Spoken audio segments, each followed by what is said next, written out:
Testy testes, testing testes, testing testes is the way of life.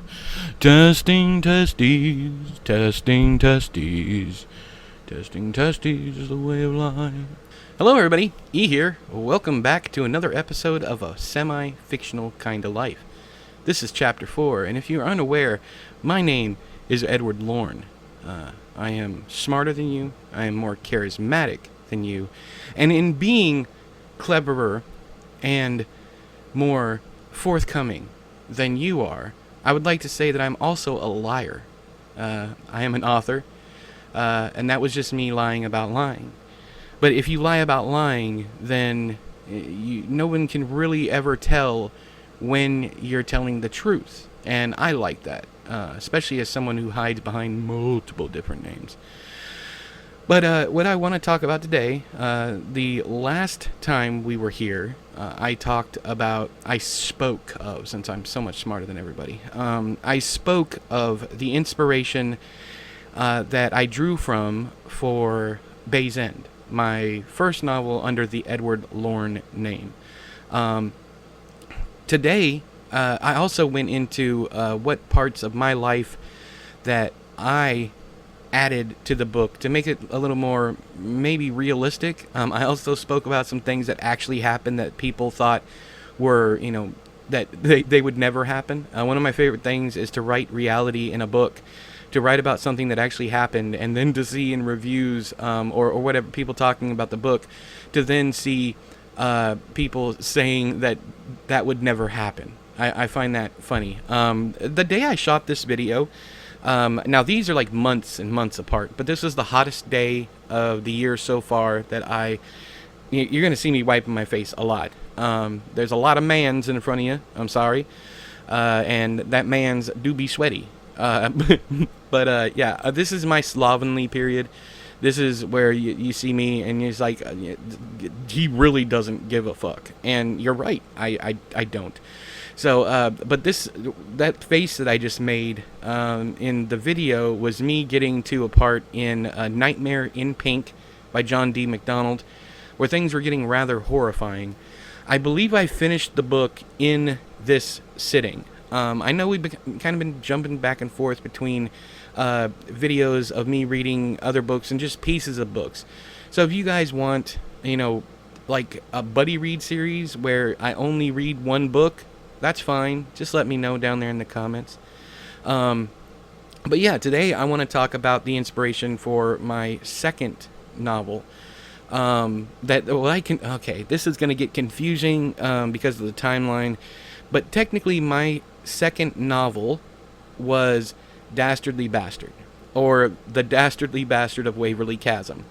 Yes, it was entitled that at one point in time, that long title, The Dastardly Bastard of Waverly Chasm.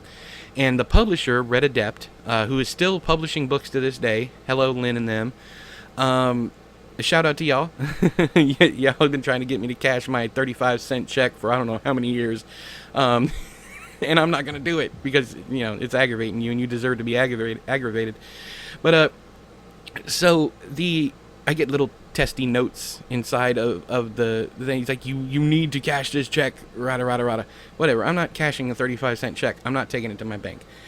But Dastardly Bastard of Waverly Chasm became Dastardly Bastard because Lynn thought that it was too long of a title. And maybe she was right. It was just too bad of a book.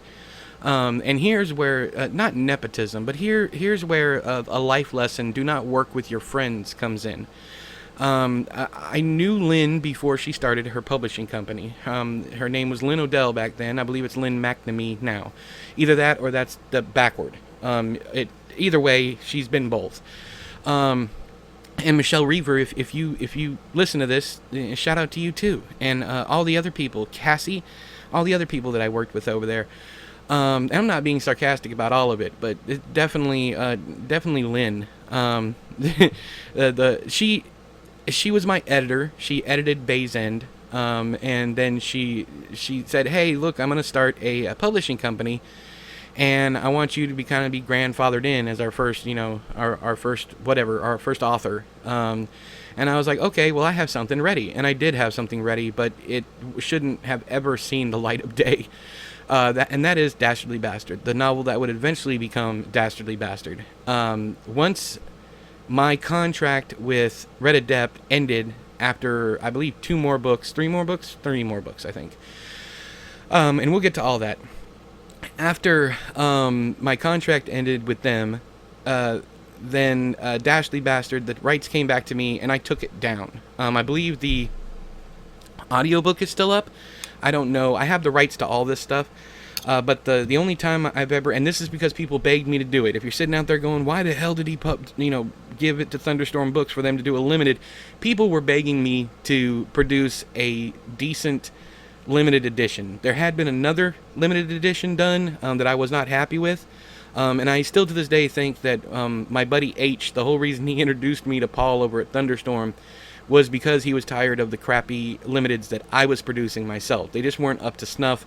I didn't charge anywhere near what anyone else was charging. I was charging $50 to $60 a book for the limited editions that I made myself. Now, there's nothing wrong with the quality of like the artwork or anything like that. Where the issue popped up is the books themselves. I was using Lulu to print them, and Lulu.com is okay if you're just starting out kind of thing, and you want to produce the basics of a book, and that's what I did with Lulu.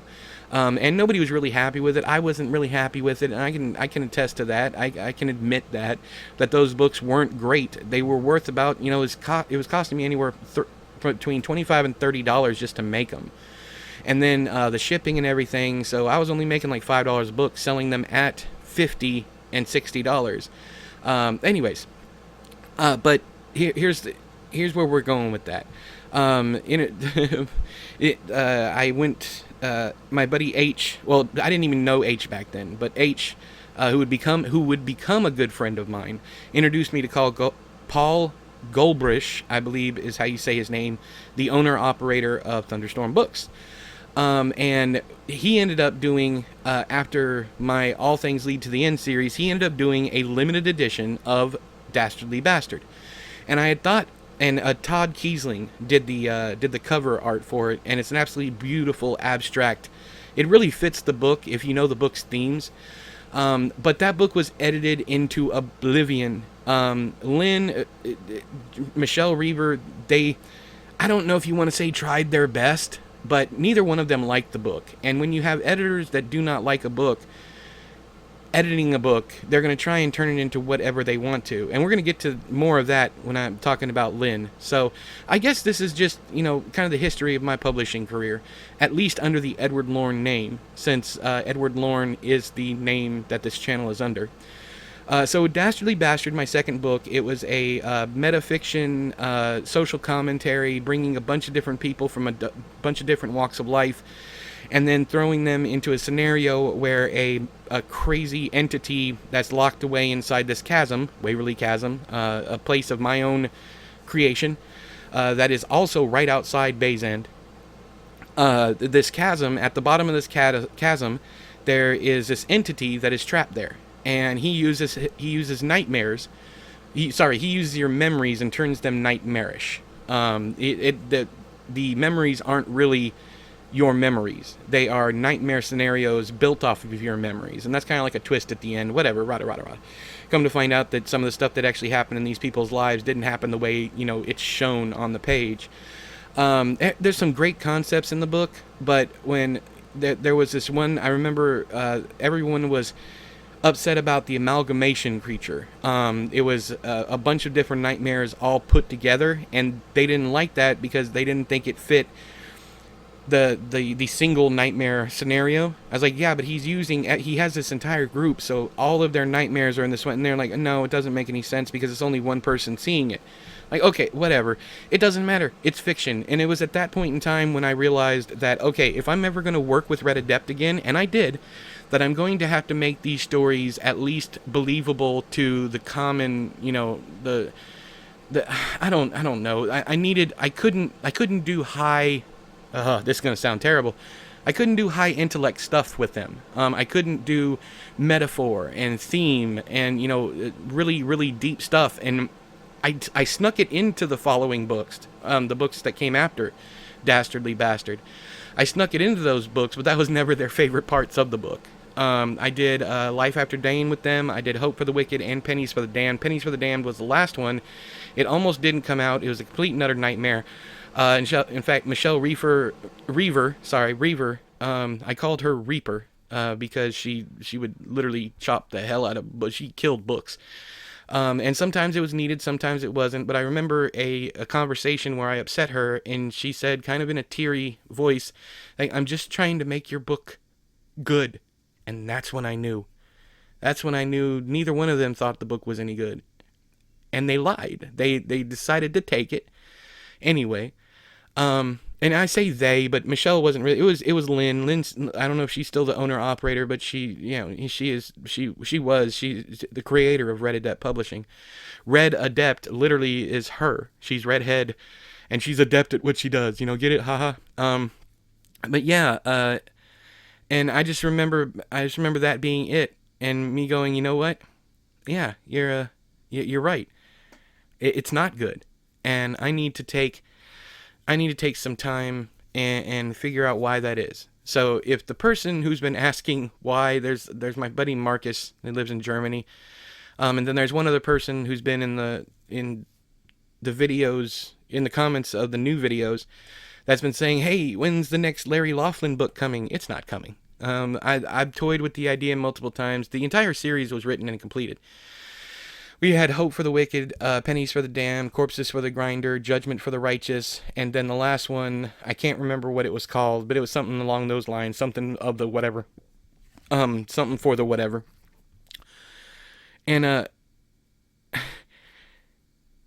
I wrote all of them, and they completely cut up and destroyed Pennies for the Damned. The book as it is now is a shadow of what it was beforehand. And I knew that was going to be the last book that I worked with them on. I don't know if that book is good. I've never gone back and read it. I didn't go back and read it after I wrote it. I just submitted it and said, screw it. I'm gonna press on with my life because I'm not going to work with them again. I finally just accepted all changes, that whatever they wanted. I fixed everything they wanted, and I let them publish the book. I did nothing to promote it. It was really terrible time in my life. I know me and my family weren't doing well at the time. I was very upset with the situation I was in with Red Adept, that they had just completely torn apart this book and barely made it readable at the end, and they made it what they wanted to. We're going to go back to Dastardly in just a second, but there's one last thing.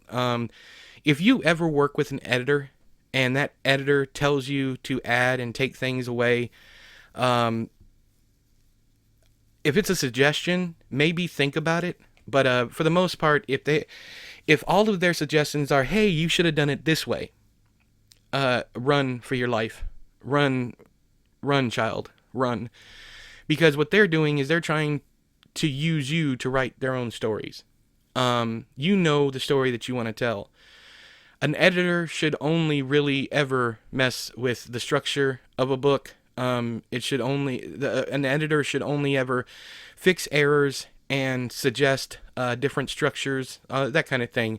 If they start, every line is like, "Hey, do it this way. Hey, do it that way. Hey, do it this way." Like in Life After Dane, Lynn had me add 2 whole chapters, and later on I found out after the book was published that they were from her own life, that she wanted them added because the scene where he's hiding, I think, shrimp, where Dane is hiding shrimp under his leg, is directly from Lynn's life. I found out later. I thought it was an okay idea. It didn't really fit the whole theme of anything in it, other than the child abuse angle. And Lynn was adamant about adding that stuff. And like I said, I come to find out later that it was snippets from her own life. And she told me in the weirdest way too. After the book had come out, she goes, "I'm so glad you added that because that stuff actually happened to me." Boy, when I tell you I was mad, but I already had, anyways, I'd already done Hope for the Wicked with her. I did Life After Dane. Life After Dane has the worst possible cover for it too, but I was kind of stuck in this whole, this thing with her, that she only used this one company to make her covers. And I don't know if this I think it's Streetlight Graphics, and the folks over at Streetlight Graphics, I got nothing against you, nothing at all, but we couldn't really come to a conclusion about what we wanted to do because Lynn didn't like this, Lynn didn't want that kind of thing. And I remember very long conversations over Skype. Don't even use Skype anymore because that's a whole other thing. But I don't use Skype anymore because anytime I use Skype, I think about that company. I think about Streetlight Graphics and I think about Red Adept Publishing. And I'm like, I don't want to remember these times. But yeah, so let's go back to Dastardly. And Lynn and Michelle worked on the book, and it was a situation where, like I said, neither one of them liked the book or believed in the book, but Lynn wanted so badly for me to be the first author that she published, and I'm still, to this day, I'm not sure why. Maybe because we were friends, and maybe she wanted, I don't know. She really loved Bay's End. And when I remember when I turned in Dastardly Bastard, she said, "Do you have anything more like Bay's End?" It's like, no, this is what I got. I don't want to be lumped into a category of writing, can happen horror. I want to be able to do supernatural, and that's why everything after Bay's End was supernatural, because I was worried about. Well, there was. Okay, the whole reason I wrote the Larry Laughlin series, Hope for the Wicked, Pennies for the Damned, and the 3 sequels after that, the only reason why I wrote those is because I knew Lynn didn't like my supernatural fiction. And Life After Dane was kind of a compromise. There's a lot of real-world stuff that happens in there, like the child abuse and all that. And I was able to not sneak in, but I was able to feed in the supernatural stuff that she didn't care for at all. Both of us were huge Stephen King fans, and she would say that, his best books are the ones that don't have anything supernatural in them, which is a goddamn lie. We all know that's a lie. Now, are some people out there, and that's a personal preference. Stephen King is at his best when he's doing, he's doing supernatural. That's what he does best. He has a knack for describing things that aren't real. And people said that Lovecraft was the same way, but Lovecraft definitely wasn't.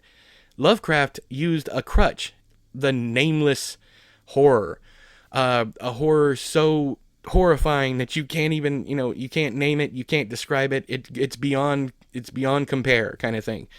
And he got away with that. It's like, okay, so you got away, and it's a crutch. It is. Numerous authors that I've worked with over the years is like, hey, especially horror authors, hey, if you can't describe it, all the better, man. Leave it up to the reader's imagination. And sometimes that's okay. Like, I guess to some extent the best part about Bird Box is the fact that he never shows the monster. To me, that was the only good part of that book. But in the movie really fixed a lot of the issues that I had with the book. It got rid of the bungee jumping with the umbilical cord.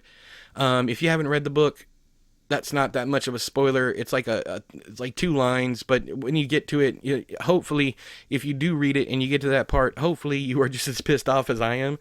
I bought that book a full price, like $24.99 at Books A Million in my town, and I was like, afterwards, I was like, Edwin, what the fuck are you doing? What the fuck? I don't understand what you're doing here. Why are you paying full price for these books? It's because I had hope for the horror genre. Paul Tremblay had just come on the scene with Head Full of Ghosts. Josh Malerman had just come on the scene with Bird Box.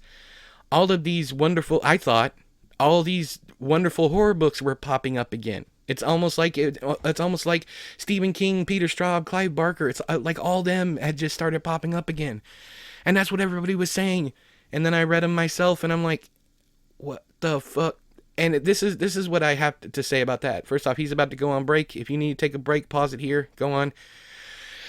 Oh no, he's just showing a new chapter. Yeah, I think about myself in the third person. That's hello everybody, he here.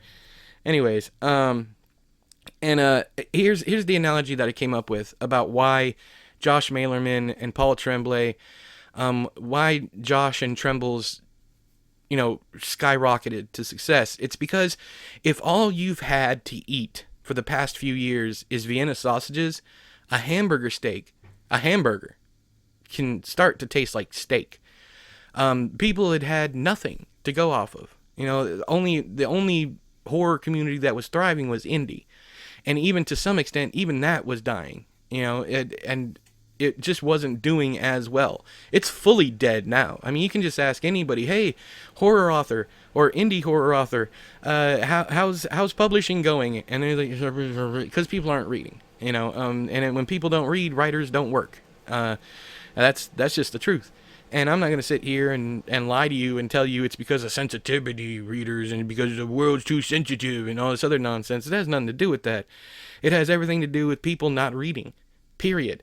Whether it be romance, horror, sci-fi, fantasy, all that stuff, the only people that are publishing books and seeing any success are the legacy authors.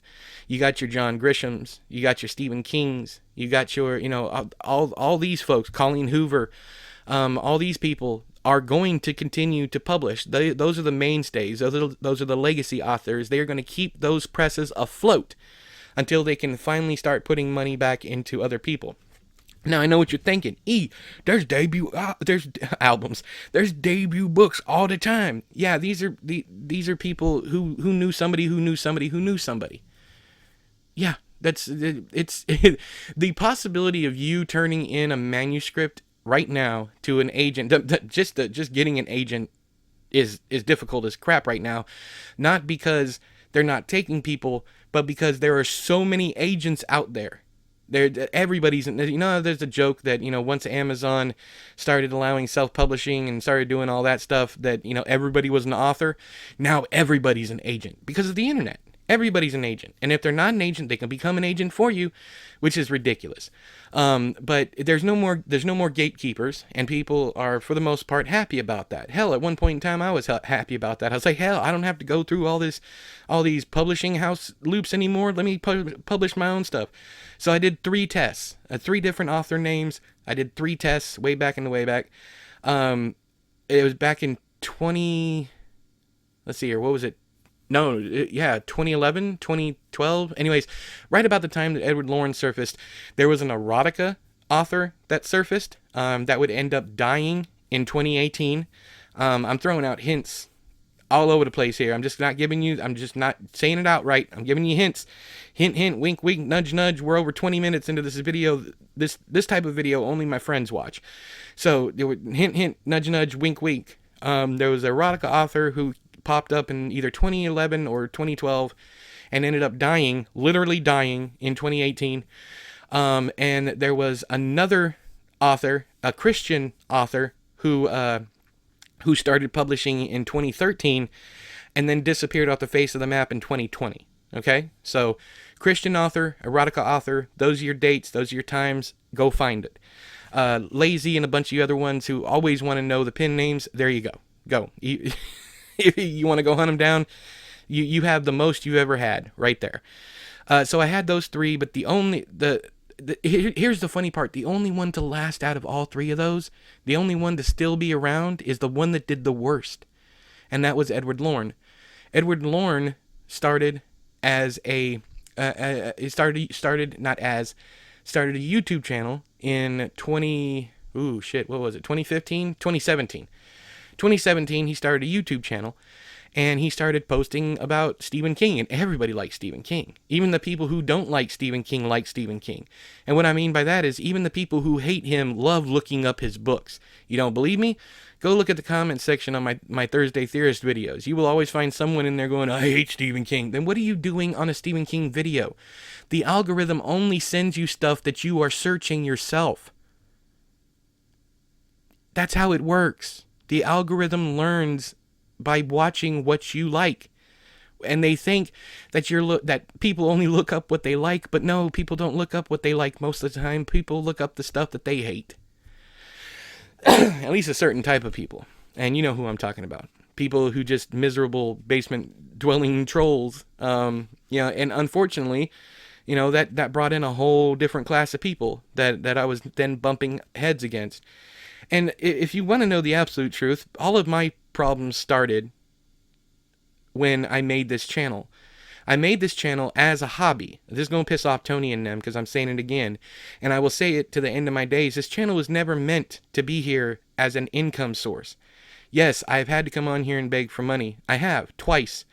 And it's not something that I wanted to do. If you watch those videos, man, you're going to see an Edward Lorn that you've never seen before.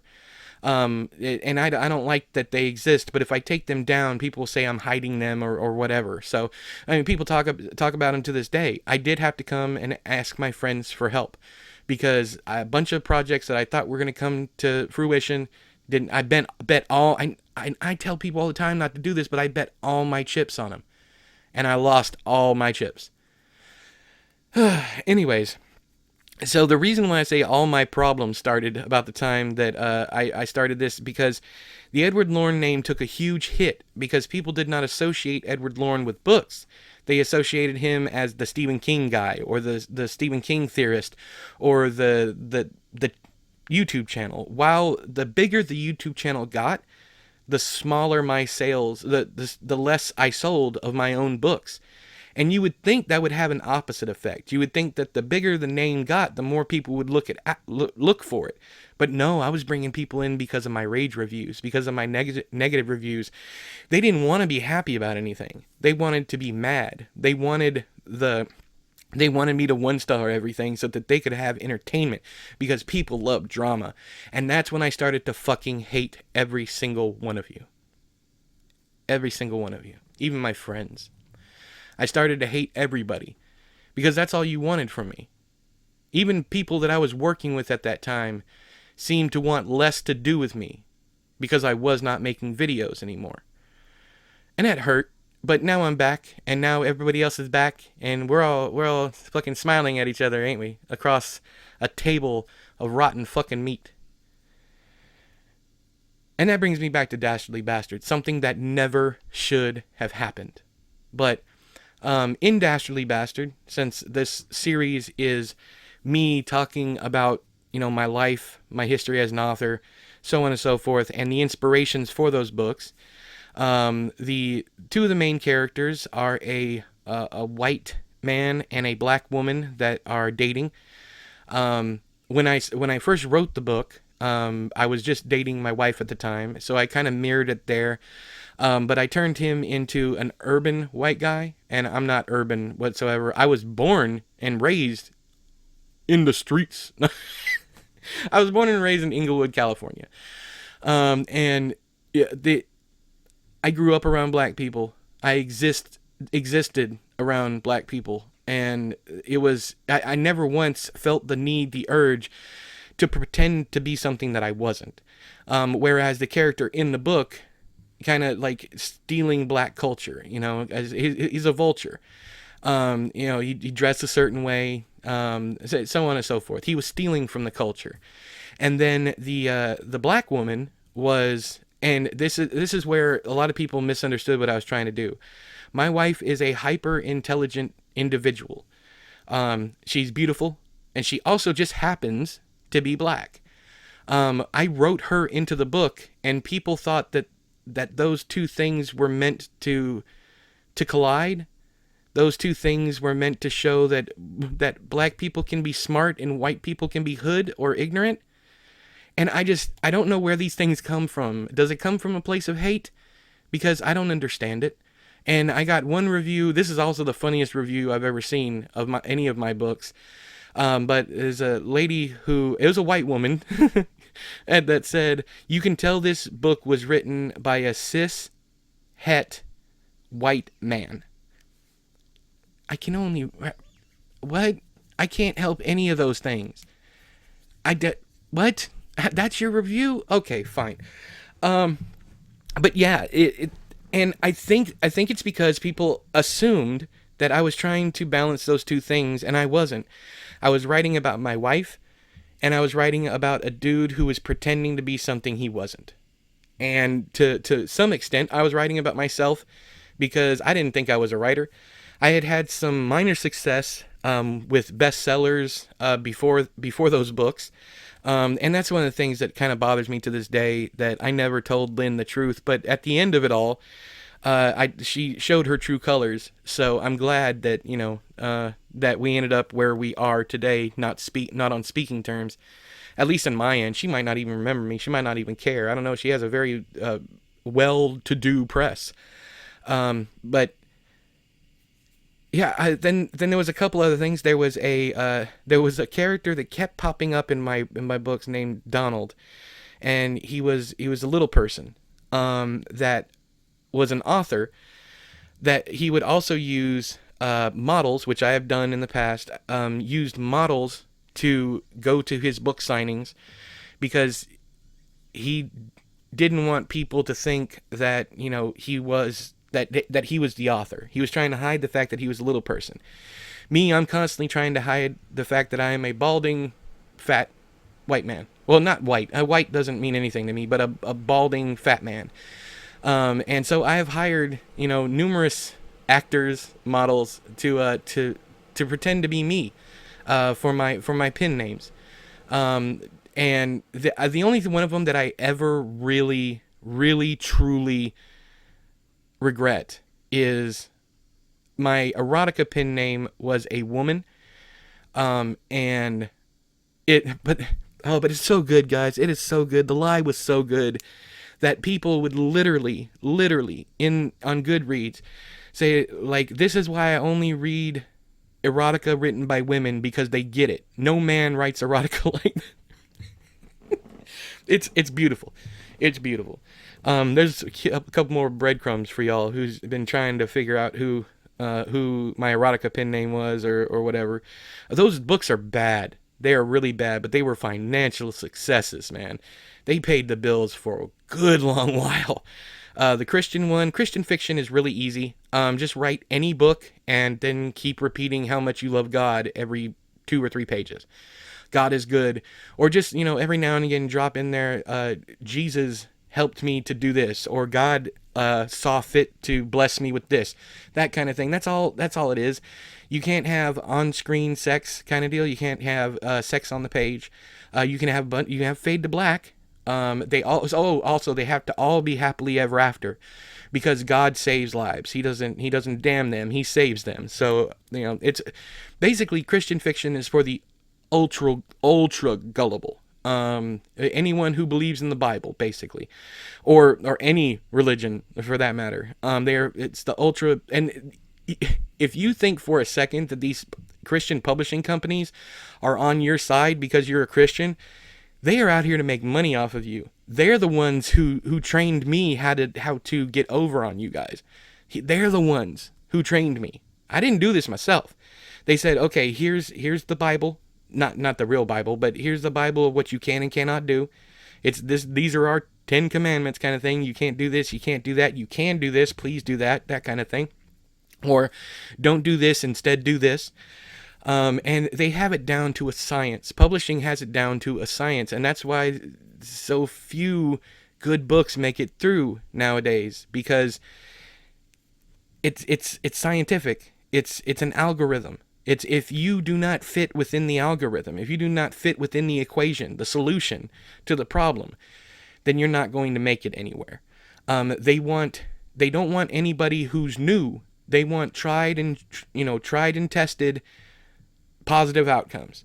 And that's why, you have to be you have to do a certain thing to get us to certain places these days.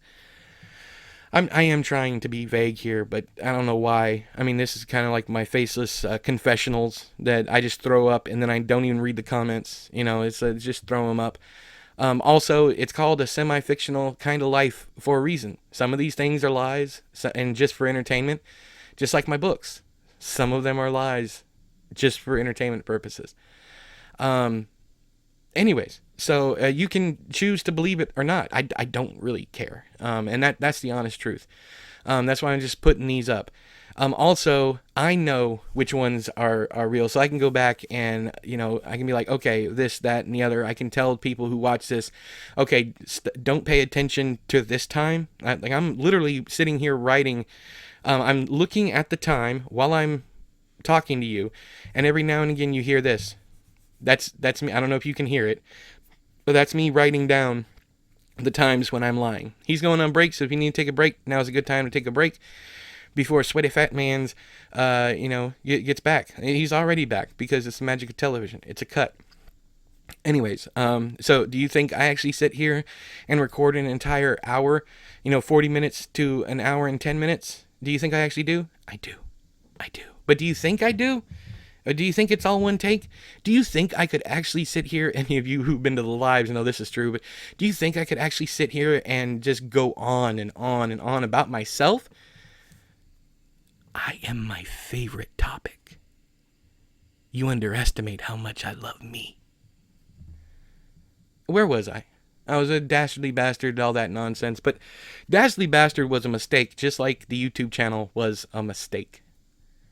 Dastardly Bastard had numerous things. You had a mother and a son who had a wonderful, terrific relationship where dad wasn't in the picture. And it's almost like a hero worship. The boy hero worshipped his mother, and his mother didn't want anything to happen to him. And then you had a tour guide. Those were the people who went down there. And I don't think I ever came up from that chasm. I did the Bay's End series, and the Bay's End series turned into basically a mosaic novel. It was all one book. And you had Bay's End, Dastardly Bastard, The Sound of Broken Ribs, which we'll be talking about in the next episode. Actually, no, we need to talk about the Red Adept books. So we'll talk about the rest of the Red Adept books with Life After Dane and all that next time. But for the Bay's End cycle, and I did not publish the Bay's End cycle, All Things Leading to the End series. I didn't publish that with Red Adept for a reason. All the reasons that I said in this video. But with the Bay's End cycle, Dastardly Bastard fits in very, very loosely. It's an introduction to certain things like the Bastard, to Donald, certain things I reuse throughout the series. But if you're talking about just the 5-book set, you have, let's see here, you have Bay's End, The Sound of Broken Ribs, The Bedding of Boys, Everything is Horrible Now, one of my favorite titles of all time, and one of my favorite ideas, not one of my favorite books. And then at the end, No Home for Boys. That's the Bay's End series or cycle or whatever. There's also a short story called Cinderblock. And Dastardly Bastard and Cruelty. Damn near everything written under the Edward Lorn name goes back to Bay's End. That's why the collection is called All Things Lead to the End. In Bay's End, they call it The End. They call the town The End. So, yeah, all things lead to the end. That entire cycle of Edward Lorn's writing career had to do with Bay's End. And then after that's done, he tried to do something different. He tried to do some different stuff. He tried South of Here. He tried Richard Punch. He tried to change what Edward Lorn was to people. Edward Lorn was this horror author with literary flights of fancy. But that's not what people wanted. And that was the second nail in the coffin. The first one was the YouTube channel. The second nail was books like South of Here and that kind of thing, and Richard Punch and all the stuff that I did on Edward Lorn's Patreon. And I did a lot of stuff. Lady Falls should be out in a couple weeks. That was originally called The Moistening. I wrote it not live on Patreon, but every single day I put up 3,000 to 4,000 words, and it was written in real time. When I was posting them over there, and they're all still over there if you guys want to go look at them. I mean, you have to pay for the subscription, so don't do it because I'm not putting anything else up there. There was this idea that I could change what people wanted to read. It'd be like if all of a sudden, and the fucked up part about it, man, is South of Here was so well received. Everybody who read that book loved that book, but it was nothing like Edward Lorn. Nothing like him. There's also a short story collection out there called Word by Lorn. I thought maybe if I changed it to Lorn, that first more people would recognize me because, hey, look, I follow on YouTube or whatever. But that wasn't the case. These are the same people that followed Edward Lorn, the writer, and Edward Lorn, the YouTuber, that bought this book. And it was a short story collection of literary fiction. A very short literary fiction. The whole collection is like 140 pages long. It has my first piece of nonfiction in it called Glamis, about a time me, my uncle, and my brother-in-law all went out to Glamis sand dunes and had a very weird experience. It's not supernatural at all, but it's a very weird experience that stuck with me long enough for me to be like, hey, maybe I should write this down. And I did. But if you want to know what my literary side reads like, you can read The Last Freak Show by S.E. Johnson. That's another one of my pen names. You can read that one, or you can read Word, or South of Here, or Richard Punch if you can find a copy. It was never available mass produced, but there are some people who have the paperback because I sent it to them through Patreon.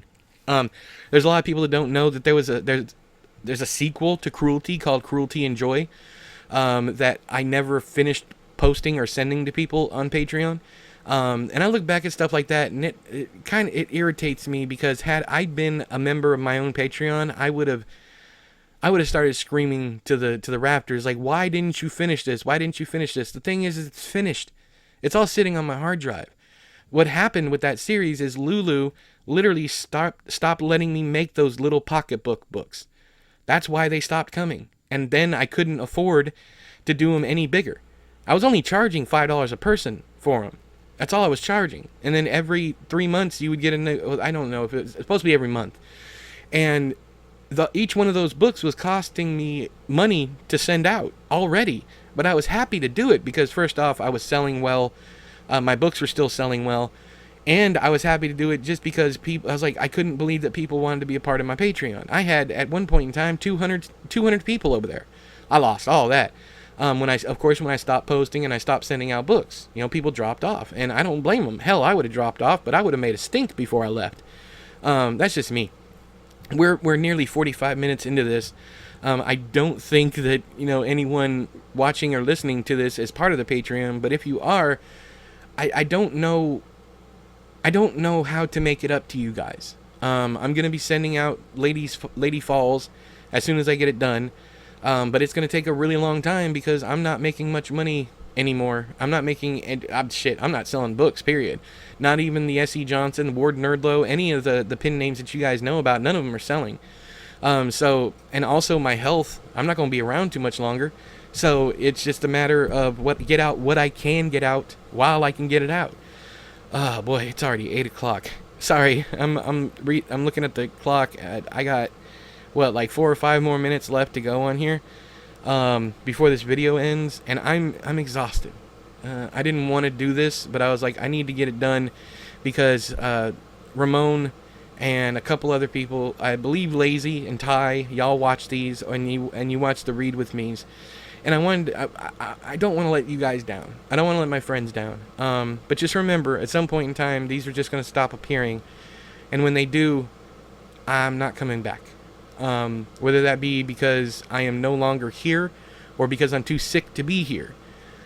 I doubt you're going to get word that anything has happened to me beyond these videos stop posting.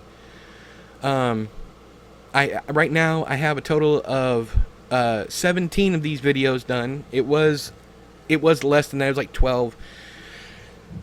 But I've done more and more of them, and a lot of them is just me and my son reading together. I love that so much. It's one of the greatest joys of my adult life has been reading with my children. It's like sharing my love for literature and my love for the written word and my love for well-meaning lies. I guess I had a text message. Hang on, let me pull out my phone. So real quick, if you guys have seen my Paul Auster review for damn, I pulled out my phone. That was weird. My Paul Auster review for what was it? The New York trilogy, I think it was. I said in there I would never read another one of his books. Come to find out, I actually have one on audiobook. And the audiobook I have is the tome, the 1,000-page book that I mentioned in the review. And I told my buddy Josh, I texted him today, and I said, hey, look what I found. And I sent him a picture of the audiobook for Paul Auster 4321. And he said he has a hardcover of it. I said, but seriously, had I not already owned this, I wouldn't be reading him again. This is a 1,000-page tome I was talking about in the video. It's pretty basic so far, but I'm less than 30 minutes in. And then he comes on and says it's a cool concept and all that, and I was like, I'll definitely review it, but I'm going to have to defend the reason I'm reading it after saying I would never read them again. And he said that almost makes it more interesting to see you just defend yourself, which is funny. But after that, he said, you are a writer, and writers are liars, and we lie to ourselves the most. Good defense. Roll with that. That's what he said. So yeah, I guess I'm sorry, I'm leaning away from the microphone while I put my phone away. Yeah, we are liars. We do lie to ourselves the most, because I thought that I could reclaim. I lied to myself, and I told myself that I could reclaim the success that I had with Edward Lorn. I could reclaim that under a different name. So I tried it again. I picked 3 names. I published under all 3, but this time there was no Edward Lorn. There was no YouTube channel. There was no Patreon. This time, all 3 were complete failures. And I know Tony and them are going to love to hear that, but it's true, man. I mean, I should have just stuck with Edward Lorn. I should have never killed him off the first time. I should have kept going. But the thing is, I'm not the same person that I was back then. I don't have the passion and motivation that I had before. And I don't know where that went, man. I miss it. I really, really do. And I lost quite a bit of that after my mom passed away. So in 2015, I changed how I wrote, and I changed the direction, and I started a YouTube channel 2 years later. And all of these mistakes led to the most happy accidents. You know, I met a lot of great people, had a lot of fun, met a lot of you guys that are now amazing friends of mine. And like all dying things, I've started to chase people away. I've started to show the real me. The one I spoke of here at the beginning. The liar. I'm sorry, Darek. I'm sorry I put you in a position to hate me. Yeah, but you didn't know how to deal with the fact that I wasn't going to be here forever. And like this book I'm closing, never talk to you again.